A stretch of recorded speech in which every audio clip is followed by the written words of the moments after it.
Syria की सरकार का दोगलापन यह है कि एक तरफ कह रही है कि हम इजराइल से नहीं लड़ेंगे, हम जंग से थक चुके हैं, इजराइल से हम रिक्वेस्ट करते हैं कि हमारे इलाके से बाहर निकल जाए, इजराइल से हमें कोई पंगा नहीं लेना है। सीरिया के अंदर इजराइल की सेना पूरी तरह से जगह जगह तैनात है। आप ये देख रहे हैं, सबूत के साथ मैं आपको दिखा रहा हूँ। सीरिया की गवर्नमेंट ने यह भी कहा कि हम दूसरे देशों से भी नहीं लड़ना चाहते और अपने मुल्क में शांति और अमन चाहते हैं, और हम जो है सिर्फ और सिर्फ बिजनेस करना चाहते हैं ताकि हमारी जीडीपी अच्छी हो, हम पैसा कमाएं।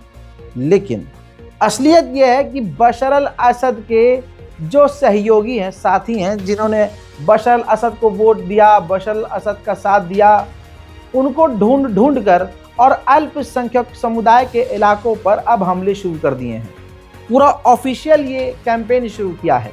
अब जो आपको कुछ मनाजर मैं आपको दिखाने वाला हूँ वो हैं जब सीरिया की नई फौज हेलीकॉप्टर के ज़रिए, हथियारों के ज़रिए उन इलाके की तरफ कूच कर रही है जहां अल्पसंख्यक समुदाय और बशर अल असद के सपोर्टर लोग मौजूद हैं।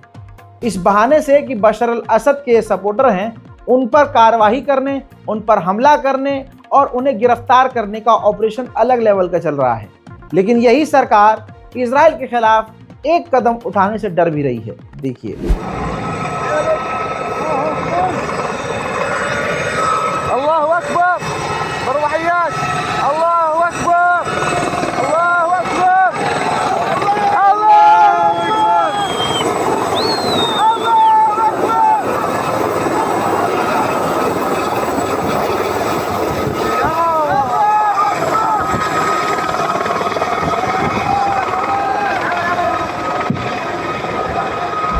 हजरात, आपने तस्वीर देख ली। कुर्दिश के ऊपर भी, ये तस्वीर देखिए, कुर्दिश लड़ाकों के ऊपर भी वो तोप से हमला कर रहे हैं। जिस तरफ कुर्द बसे हुए हैं, जिस इलाके में, जो सीरिया की सरकार के सैनिक हैं, वो अब आर्टिलरी शेल से हमला कर रहे हैं। और जाहिर सी बात है, सीरिया की गवर्नमेंट को पीछे से तुर्की ने ही आदेश दिया है ये काम करो। उधर जोलानी ने UN high commission for refugees से मुलाकात की है। इतने बड़े बड़े लीडरों के साथ जोलानी ने मुलाकात कर ली है कि उंगलियों पर अगर मैं गिनाऊं तो उंगलियां कम पड़ जाएंगी। तमाम यूरोप और वेस्टर्न देशों ने सीरिया को कबूल कर लिया है, क्योंकि सीरिया अमेरिका और इजराइल के हिसाब से चल रहा है। वहीं सऊदी अरब अमेरिका और यूरोप से बात कर रहा है कि सीरिया से पाबंदी हटाई जाए, क्योंकि सऊदी अरब अब सीरिया में इन्वेस्ट करने की तैयारी भी कर रहा है। उधर पीकेके लड़ाकों ने 2 इराकी सैनिकों का तुर्की की बॉर्डर पर, तुर्की के जो लाइन है, बॉर्डर लाइन, उस पर कत्ल कर दिया है। यानी सीरिया में कुछ भी शांत नहीं है, पूरा उथल पुथल जारी है। उधर लेबनान का हाल वैसे का वैसा है।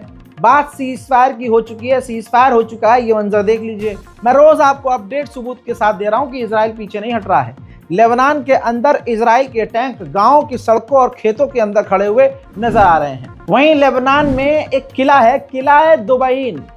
दोस्तों, किला दुबैन में इजराइल के सैनिक मौजूद है। देखिए, ये ऐतिहासिक किला बताया जाता है जिसका सीधा ताल्लुक हुजूर पाक सल्लल्लाहु अलैहि वसल्लम के ज़माने से है, इस्लामिक है, और वहाँ पर इजराइल के सैनिकों ने कब्जा करा हुआ है। सिर्फ इतना ही नहीं, लेबनान में इजराइल के सैनिक, ये देखिए, दिन हो या रात चुन चुन कर जो बेहतरीन किस्म के मकान बने हुए हैं, चारों तरफ बम लगाकर उसे तबाह कर रहे हैं, उड़ा रहे हैं। सीज फायर का क्या मतलब? जब इजराइल बार बार धमकी दे रहा है, इजराइल ने लेबनान के सिविलियंस को धमकी दी है कि बॉर्डर के इलाकों में वापस मत आना। उधर जो फ्रांस है वो एक अच्छा रोल निभा रहा है। फ्रांस इनडायरेक्ट वे में हिजबुल्लाह और इजराइल दोनों से बात कर रहा है कि कुछ भी हो, सीज फायर नहीं टूटना चाहिए। आइए अब मैं कुछ पॉजिटिव चीजें भी दिखा दूं, थक जाते होंगे नेगेटिव सुन सुन के। ये देखिए, लेबनान के जिन इलाकों से, जैसे टाउन्स ऑफ कवाज़ह और डेबेल, हनीन, बैत लिफ, बैत जबील, इन तमाम जगहों पर इजराइल की सेना ने अपने कदम पीछे कर लिए हैं और वहां पर यूएन और लेबनान की फौज तैनात हो रही है। लगभग 10 साल बाद यूएई ने अब अपनी एम्बेसी लेबनान में खोल ली है।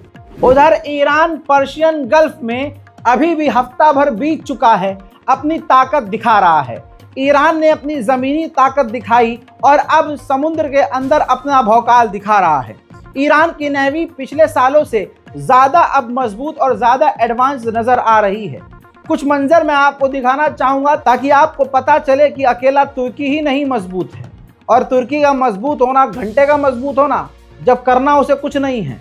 ईरान से उम्मीद और दुआ करते हैं कि ईरान से अल्लाह काम ले और दुश्मन की कमर तोड़े।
अल्लाह अकबर।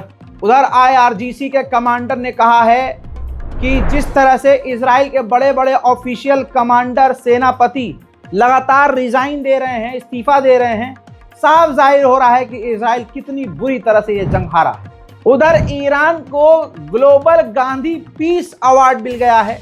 ईरान का कल्चर हाउस जो है भारत की राजधानी दिल्ली में मौजूद है, वहाँ प्रोग्राम किया गया और भारत के तरफ से उनको नई दिल्ली में अवार्ड दिया गया। शनिचर का दिन था और जिस तरह से ईरान ने मजलूमों की आवाज़ उठाई, फिलिस्तीनियों की गाज़ा की आवाज़ उठाई और शांति के लिए सामने आया, इन तमाम चीज़ों के मद्देनज़र हमेशा से जिस तरह से ईरान मजलूमों के साथ रहता है और जुल्म के ख़िलाफ़ बोलता है, इन तमाम हिस्ट्री और ईरान के इस कैरेक्टर को देखते हुए global Gandhi peace prize Iran को भारत ने दिया गया। अमेरिकी रिटायर ऑफिशियल ने इंटरनेशनल अमेरिकी मीडिया पर कह दिया है कि इसी वक्त, जॉन बोल्टन नाम है उनका, इसी वक्त इजराइल को ईरान पर अटैक करना चाहिए, इससे पहले कि रशिया और चाइना से ईरान को मदद मिले। इजराइल लगातार वेस्ट बैंक पर हमलावर है, खतरनाक हमले कर रहा है, कंटिन्यू कर रहा है,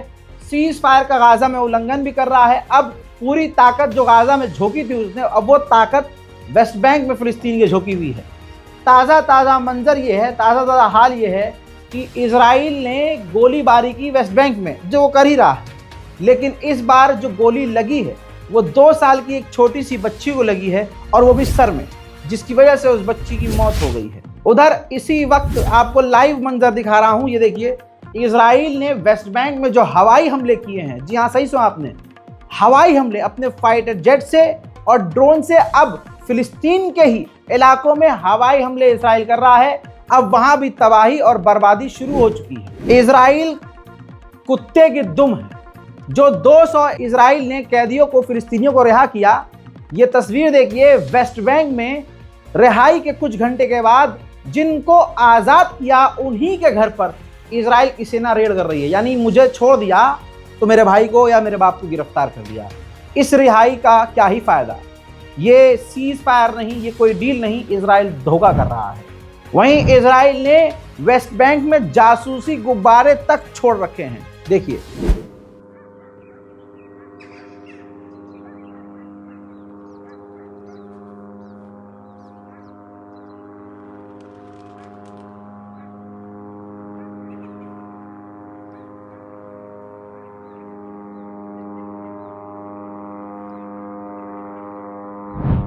मिडिल ईस्ट स्पेशल रिपोर्ट में तमाम बड़े अपडेट्स में अभी तक के लिए इतना ही।